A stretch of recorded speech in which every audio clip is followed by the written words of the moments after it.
June 7వ తారీఖున 2025 సంవత్సరంలో ఆఫ్ఘనిస్తాన్‌కి, పాకిస్తాన్‌కి యుద్ధం వస్తుందని చెప్పడం జరిగింది. అక్టోబర్ 8వ తారీఖున ఆఫ్ఘనిస్తాన్‌కి, పాకిస్తాన్‌కి యుద్ధం వచ్చింది. ఈ లింక్ అనేది కింద డిస్క్రిప్షన్‌లో ఇస్తున్నాను. జై శ్రీరామ్. 2022 నుంచి 2025 అక్టోబర్ వరకు మొత్తం 19 ప్రెడిక్షన్స్ అనేవి నేను చెప్పినట్టు జరిగినాయి. అవన్నీ కింద డిస్క్రిప్షన్ లో ఇవ్వడం జరుగుతోంది. కుంభరాశికి అధిపతి శని కుంభరాశిలో ధనిష్ట 3-4 పాదాలు, శతవిషం 4 పాదాలు మరియు పూర్వభాద్ర 1, 2, 3 పాదాలు ఉంటాయి. ఈ నక్షత్రం వాళ్ళందరికీ నేను చెప్పే మాస ఫలితాలు వర్తిస్తాయి. ఈ మాసంలో కుంభరాశి వారికి ఏలినాటి శని ఉన్నది. చాలా జాగ్రత్త తీసుకోండి. హనుమాన్ చాలీసా పారాయణం చేస్తే కనుక ప్రతిరోజు చాలా మంచి ఫలితాలు ఉంటాయి. మీ జన్మ జాతకంలో కనుక శని కనుక బలహీనంగా ఉంటే కనుక చాలా జాగ్రత్తగా ఉండండి. కుటుంబ పరంగా చాలా ఇబ్బంది పడే అవకాశం ఉంటది. ధనపరంగా మాత్రం మీకు సకాలంలో చేతికి అందదు, ఇబ్బంది పడే అవకాశాలు ఎక్కువగా ఉన్నాయి. ఈ మాసంలో కొంచెం జాగ్రత్త తీసుకోండి. ఖర్చులు విపరీతంగా ఉంటాయి. మొండితనం అనేది అధికంగా ఉంటది. ఈ మాసంలో కొంచెం జాగ్రత్త తీసుకోండి. లగ్నంలో రాహు ఉన్నారు. కుజుడు 4వ దృష్టి రాహు మీద పడుతోంది. రాహువు కుజుడు బద్ధ శత్రువులు. దీని మూలంగా కొంచెం ఇబ్బంది పడే అవకాశం ఉంటది. అవమానాలంటూ ఎక్కువగా ఉంటాయి. ఈ మాసంలో కొంచెం జాగ్రత్త తీసుకోండి.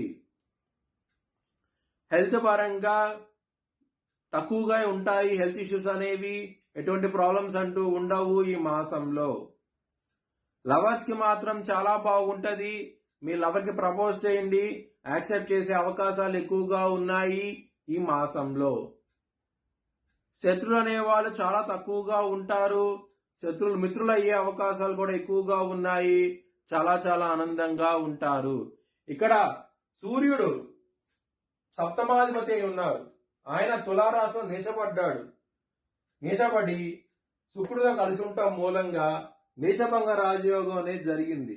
మరియు రవి మళ్ళీ మీ సప్తమాధిపతి మళ్ళీ వృశ్చిక రాశి అయిన ఆయనకి మంచి క్షేత్రము అంటే మిత్రుడు అనమాట. ఆయనకి రాశిలో ఉండటం మూలంగా మీకు చాలా మంచి ఫలితాలు ఉంటాయి. 17వ తారీఖు నుంచి చాలా అనుకూలంగా ఉంటుంది. మ్యారేజ్ పరంగా ఏమైనా వివాహం కోసం ప్రయత్నించాలని ఉంటే గనక 17వ తారీఖు నుంచి ప్రయత్నించండి.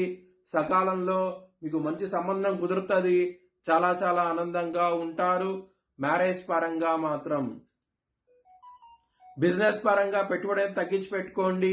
ఇబ్బంది పడే అవకాశాలు ఎక్కువగా ఉన్నాయి. ఈ మాసంలో చాలా జాగ్రత్తగా ఉండండి. మోసం చేసే అవకాశాలు కూడా ఎక్కువగా ఉన్నాయి. మీ బిజినెస్ పార్ట్నర్ తో జాగ్రత్తగా ఉండండి ఈ మాసం అంతాను. వృత్తిపరంగా మాత్రం మీకు చాలా బాగుంటది.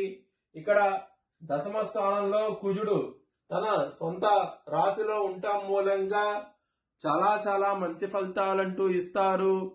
మీకు అగ్రెసివ్ గా మీ పనులలో విజయం సాధిస్తారు. దాని మూలంగా గుర్తింపు అంటూ ఉంటది. వృత్తిపరంగా మాత్రం చాలా ఆనందంగా ఉంటారు. మీ భవిష్యత్ వివరాల కోసమై HLN జ్యోతిష్యాలను సంప్రదించండి.